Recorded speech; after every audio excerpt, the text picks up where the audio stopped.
Since nearly the beginning of Hollywood and the motion picture industry's earliest days, Westerns have always been one of the leading genres in all of filmmaking. The Western genre had always maintained a grip on the public's preferences towards mainstream entertainment, starting with the cross-country success of Buffalo Bill's Wild West show and other legendary vaudeville performers. With the introduction of motion pictures, the Western genre was revolutionized, depicting the American frontier with a new lens that only made the American public's fascination with the Old West that much stronger. Starting with 1899's Kidnapping by Indians and 1903's The Great Train Robbery, folks have flocked to the silver screen to see their favorite actors and actresses reenact their favorite moments in history. In the years since, Westerns have launched countless careers for performers and directors alike, winning countless awards and inspiring the imaginations of many who have used the backdrop of the Wild West to tell contemporary stories and challenge the perspectives of which we view our country's past. To gain a better perspective on where these stories originated and how they've been adapted into major motion pictures, we wanted to dive deeper into the mythology of films set on the American frontier and trace their roots back to the people who actually lived it. Thus, here is a Hollywood Western based on true stories and real events from the Old West. As a fair warning, spoilers for these films will be presented. Discretion is advised. While not fitting the bill of a true Hollywood Western, Alejandro Iñárritu's 2015 adventure film, The Revenant, is still one of the best depictions of the gritty, violent atmosphere of the American frontier in 19th century America. The story follows American frontiersman and fur trader, Hugh Glass, played by Leonardo DiCaprio. It begins in the latter half of 1823, with Glass acting as a scout and guide for trappers working their way through the Dakota Territory, under the leadership of Captain Andrew Henry. One day, during a hunting trip with his half-Pawnee son named Hawk, the rest of the trapping party is attacked by a band of warriors, looking for Powaka, the abducted daughter of the tribe's chief. Glass, his son Hawk, and a few other trappers manage to escape via boat, headed downstream towards Fort Kiowa. However, Glass quickly realizes the party will be susceptible to further attacks by the Ree, and directs the trappers to instead travel by foot, where they can remain discreet. The remaining pelts salvaged by the trappers are buried off the banks of the river, and the fur trappers continue south, navigating the untamed lands. During a hunt for small game, Glass is attacked by a grizzly bear, the mother to two cubs that had been disturbed by the trappers' presence. Glass is able to fend off the bears, but not before suffering near mortal wounds. When the other trappers find Glass in the woodlands, one by the name of John Fitzgerald believes Glass should be finished off if the party is to keep moving forward and avoid a sneak attack by the Ree. Their captain, Andrew Henry, can't come to kill Glass, and instead offers a reward for any man to stay behind with Glass until he dies, so that he may receive a proper burial. Ultimately, 3 of the party members agree: Glass's son, Hawk, a young Jim Bridger, the legendary frontiersman himself, and Fitzgerald, who claims to need the money after the losses the party suffered for abandoning camp and burying their pelts on the shoreline. It doesn't take long after the bulk of the party leaves for Fitzgerald to go against their wishes and kill Glass himself. Hawk attempts to protect his father, but Fitzgerald throws him aside and murders him in the process, all while Glass watches from the ground, helpless and subdued. When Bridger returns with water, Fitzgerald explains Hawk ran away, and that the Ree are fast approaching. Bridger has little time to question the elder trapper, and runs away with Fitzgerald, leaving a marked canteen behind with the half-buried Glass, just in case of a miracle. On their way to meet up with the remaining party members, Fitzgerald admits the Ree aren't actually on their trail. While upset with the lie, Bridger goes along with it, and when the men finally reach Captain Henry, they explain that Glass died while Hawk had simply vanished. Back in the wilderness, Glass crawls out of his makeshift grave, refusing to succumb to his wounds. He holds the lifeless body of Hawk before offering final goodbye, his eyes now set on revenge for his enemies. Glass then begins his 200-mile trek through the wilderness, en route to Fort Kiowa. He first cauterizes his wounds before using his surroundings to camouflage from the incoming band of re-warriors. After another escape, Glass befriends a lone Pawnee refugee who agrees to travel alongside the wayward fur trapper. Along the way, the unlikely pairing confront an incoming storm, and the Pawnee man constructs a sweat lodge for Glass to continue to heal within. After a night of hallucinations and nightmares, Glass awakes to find the Pawnee refugee hanged in the woodlands by a separate party of nearby French voyagers. Glass tracks them down and discovers them abusing the Ree chief's missing daughter, Pawaka. He saves the woman, kills off the voyagers, and steals one of the horses to continue his journey. Before long, the Ree warriors catch up to Glass, ignorant to his recent heroics in saving the chief's daughter. They chase him off the edge of a cliff, and Glass is forced to use the carcass of his freshly killed horse to survive the frigid wilderness.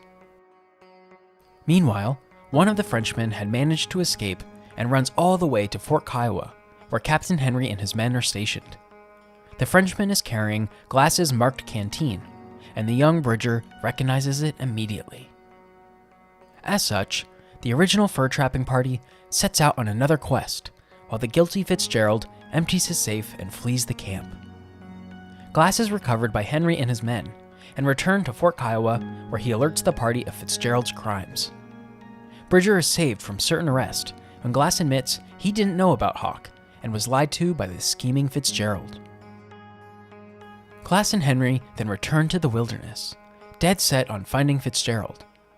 The estranged trapper is first to spot Henry, however, and both kills and scalps the party's captain without remorse. Upon finding the corpse of Henry, Glass uses it to trick Fitzgerald to his position. The men engage in a gritty, physical fight on the riverbank, with Glass overcoming his only son's murderer.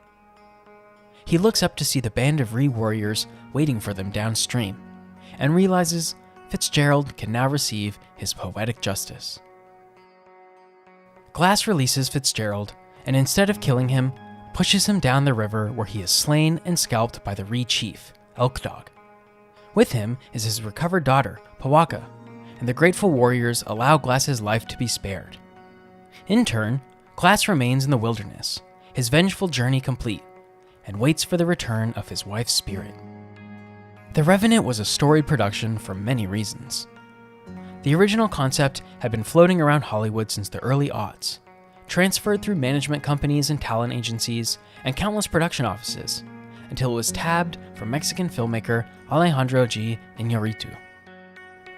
Iñárritu then turned the adventure flick into prestige drama, filming the entire project using nothing but natural light while subjecting the cast and crew to the brutal wilderness of the northern United States and rural Canada. Many crew members quit, the actors nearly contracted hypothermia, and the budget ballooned from $50 million to $135 million when it was all said and done. In the end, though, despite the creative differences and hellish filming conditions and controversial ethics, the movie was a critical and commercial success. It made over $500 million at the box office, nabbing 12 Academy Award nominations, and cementing both Iñárritu and Leonardo DiCaprio as two of the best in their craft of their respective generations.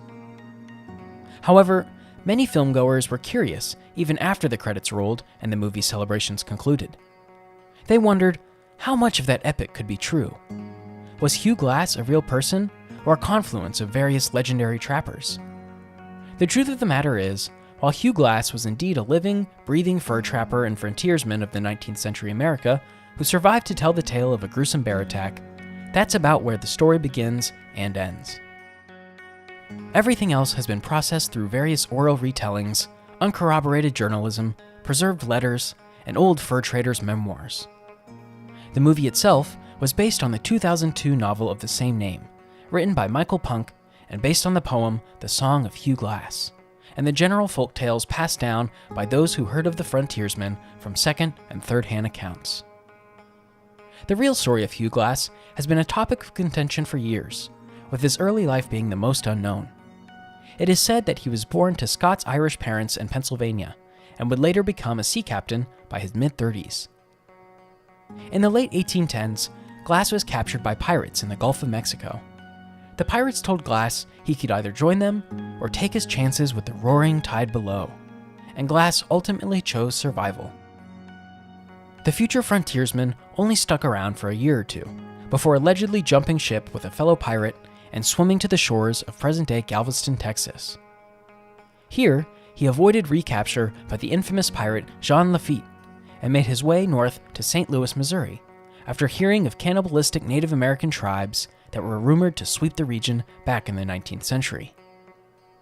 Eventually, Glass was captured by a loot band of Pawnee tribesmen, whom he lived with for another couple of years. It was said Glass avoided death in the Pawnee camp by presenting their chief with a vial of cinnabar, an ingredient for Pawnee war paint. During his time with the Pawnee, Glass learned many skills and survival techniques, such as how to suck the marrow from bison bones and throw a spear. In January of 1823, Glass accompanied the Pawnee chief to St. Louis, Missouri, so that he might meet with the U.S. Superintendent of Indian Affairs. After sticking around the city once the chief returned to his tribe, Glass found an advertisement in the Missouri Republican, posted by the Rocky Mountain Fur Company. The company requested 100 men journey with their fur traders and frontiersmen along the Missouri River and into the Rocky Mountains, where beaver traps were waiting to be laid. It offered $200 per year, and Glass was all but convinced. Glass convened with General William Ashley and his 99 other men on the Missouri River in March of that same year. They traded gunpowder with the Reed tribesmen in exchange for 50 horses, and from there the fortunes faltered. A few months later in June, after a fellow trapper by the name of Aaron Stevens attempted to sleep with a Ree woman, the young man's throat was slit, and the warriors descended on the trapper's campsite. Glass was injured but kept alive, like he was accustomed to doing, and around 75 men were able to push off upstream and escape. They soon joined forces with the real Captain Andrew Henry and his 250 U.S. soldiers. Alongside hundreds of other warriors from various bands of Sioux, the collection of mountain men that included the likes of famous frontiersmen James Beckwourth and Jebediah Smith returned to the Ree campsite and plundered their village, killing many of the Pawnee and seizing their supplies. It was weeks later that Glass's encounter with the grizzly bear would enter his violence-filled folk life. After switching allegiances to Captain Henry, he defied orders to remain with the camp and went berry picking by his lonesome.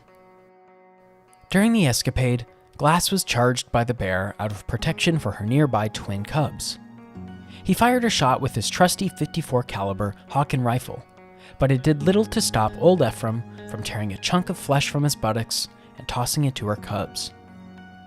After the bear continued to maul the fur trapper, with claw gashes in his back and bite marks across his face and neck, another shot rang out, and the grizzly fell over dead.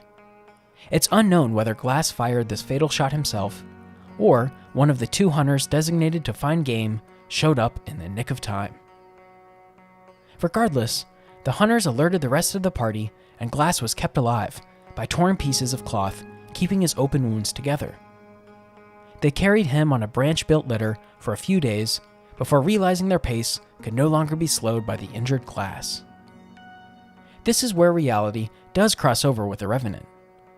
It's said that Henry offered a couple $100 to any men who stayed with Glass until he died, and 2 trappers, one by the name of John Fitzgerald and a teenager named Bridger, volunteered to stick by Glass's side.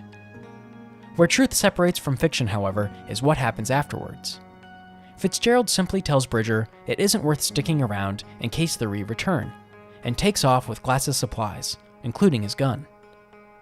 Glass never had a half-Pawnee son, as that detail was added to the film to sprinkle in commentary over the old prejudice against what frontiersmen called half-breeds, and to up the stakes with Glass going after a child killer, rather than the guy who just didn't want to risk his own life. Glass's journey back to Fort Kiowa, however, did involve a lot of crawling through the wet woodlands and feasting on whatever lay in his path. For instance, he stumbled upon a wolf pack finishing off a bison calf, and waited for them to leave before taking the scraps for himself. Other reports say Glass ate buffalo berries, rattlesnake, and dog meat he cooked after stumbling upon an abandoned Sioux encampment in which a few strays were lingering about. Eventually, Glass found a populated Sioux camp and was welcomed by friendly tribesmen. They cleared the maggots from his back, poured vegetable broth on the wounds, and sewed some of it shut with bear hide. From here, Glass journeyed down the Cheyenne River using a crude flotation device, keeping his direction based on the natural landmark of Thunder Butte.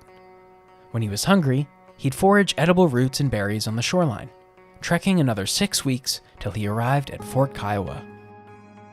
From Fort Kiowa, Glass teamed up with a few French traders to hunt down Fitzgerald, but soon into their journey, another band of re-attacked the party.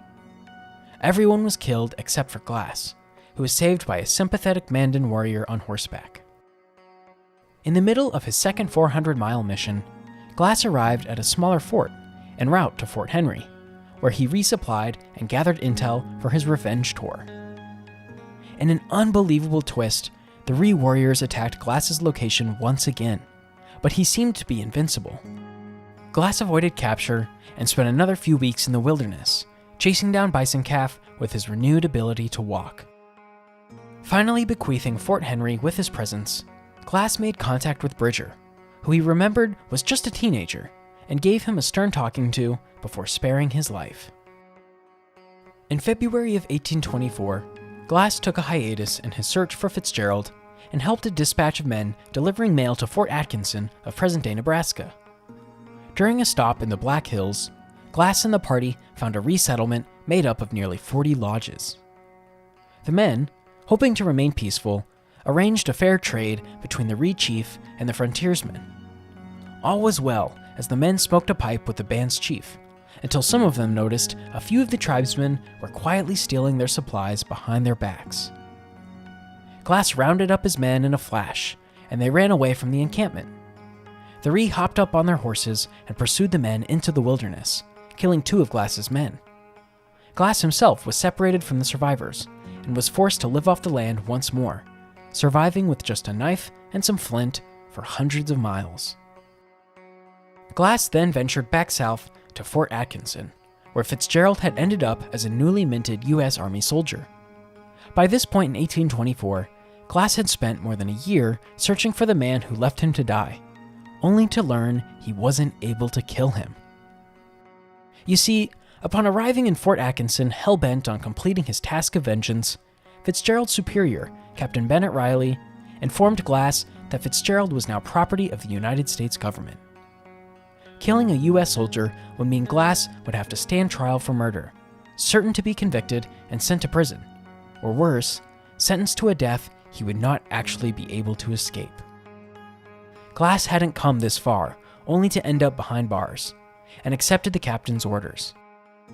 All he asked for in return was his trusty .54 Hawken rifle, which was returned to Glass, along with $300 in compensation for his efforts. Of course, this differs greatly from the film. None of the characters who died in The Revenant died the same way in real life. There was no missing daughter of the Ree, there was no sleeping in horse carcasses, there was no scalping or dead sons or frantic hallucinations. There was, however, a real Hugh Glass, who might have lived an even more legendary life in reality than the one displayed on the screen. He hadn't just overcome one long journey of survival, he had scraped through multiple close calls, navigated countless enemy attacks, and fought off a mother grizzly long enough to tell the tale. Both The Legend of Hugh Glass and The Revenant give us an authentic look into the brutality and violence the American frontier sparked, as well as the sheer will and unrelenting desire to live life in the most rugged, rustic way possible, as displayed by frontiersmen of the time. It serves as a lesson to all. No matter the time in history or the place on earth, the human spirit is stronger than anything else in nature. Hugh Glass embodied that mentality, as did all of his fellow folk of history and mythology, both before and after the fur trapper who survived a grizzly attack came to be.